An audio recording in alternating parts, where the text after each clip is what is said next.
आखिर ऐसा क्या हुआ कि शरद पवार को अचानक सुनेत्रा पवार के घर पहुंचना पड़ गया।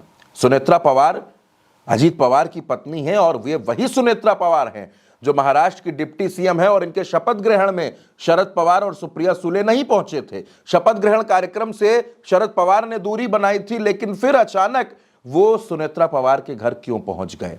क्या महाराष्ट्र की राजनीति में कुछ बहुत बड़ा होने वाला है? कुछ बहुत नया पक रहा है? क्या कुछ चल रहा है वो आपको इस वीडियो में बताएंगे। दोस्तों नमस्कार, मेरा नाम चंद्रकांत है। महाराष्ट्र की राजनीति लगातार बदल रही है। अजीत दादा पवार के निधन के बाद सुनेत्रा पवार के हाथों में कमान है, वो डिप्टी सीएम बन चुकी हैं और अब बहुत जल्द ये माना जा रहा है कि 9 फरवरी की वो तारीख होगी जब वो एनसीपी की अध्यक्ष भी चुन ली जाएंगी। यानी सरकार और संगठन दोनों पर जो कंट्रोल होगा वो सुनेत्रा ताई पवार का होगा। लेकिन शरद पवार क्यों पहुंचे सुनेत्रा के घर? दरअसल अजीत पवार के निधन के बाद बारामती में जहां उनका घर है वहां पर एक श्रद्धांजलि सभा और जो प्रक्रिया होती है महाराष्ट्र में किसी के निधन के बाद वो पूरी करने के लिए, क्योंकि शरद पवार परिवार में सबसे बड़े हैं, सबसे बुजुर्ग हैं, तो वो पहुंचे थे। जय पवार और पार्थ पवार भी मौजूद थे, सुनेत्रा ताई भी वहां मौजूद थी।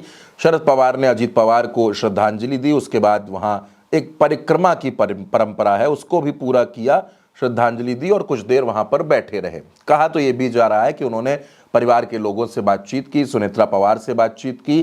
क्या बातचीत की है, क्या मंथन हुआ है, इसके बारे में फिलहाल कुछ नहीं कहा जा सकता, लेकिन यह जरूर तय है कि महाराष्ट्र की राजनीति में कुछ नया जरूर होने वाला है। भारतीय जनता पार्टी और शिवसेना का शिंदे गुट दोनों की नजर इस बात पर है कि महाराष्ट्र में चल क्या रहा है। सोर्सेस तो यह भी बताते हैं कि सुनेत्रा पवार कहीं अजीत पवार की जो पार्टी है एनसीपी, उसका विलय शरद पवार की पार्टी में न कर दें, इसलिए अजीत पवार के निधन के फौरन बाद कुछ ही दिनों में 2 से 3 दिनों के अंदर अंदर सुनेत्रा पवार को डिप्टी सीएम पद की शपथ दिला दी गई ताकि यह विलय न होने पाए। और अब शरद पवार सीधे पहुंचते हैं सुनेत्रा पवार और अजीत पवार के घर।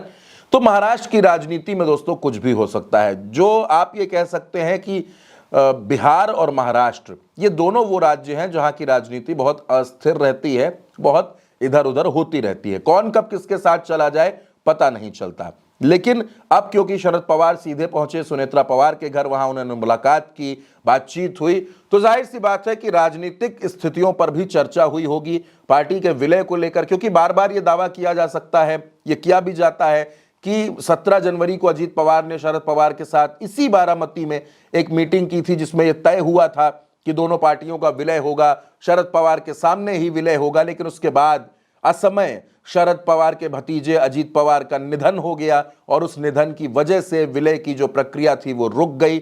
शरद पवार चाहते थे कि विलय हो जाए, बार बार उन्होंने ये बात कही भी, लेकिन बाद में जब सुनेत्रा पवार ने विलय नहीं किया, वो डिप्टी सीएम बन गई, तो शरद पवार ने उनके शपथ ग्रहण कार्यक्रम से दूरी बना ली थी और अब शरद पवार खुद उनके घर पहुंचे थे। यानी राजनीति में कभी भी कुछ भी हो सकता है दोस्तों, कुछ भी संभव होता है। आप इस पर क्या सोचते हैं? अपनी राय कमेंट बॉक्स में हमें जरूर बताइएगा। नमस्कार।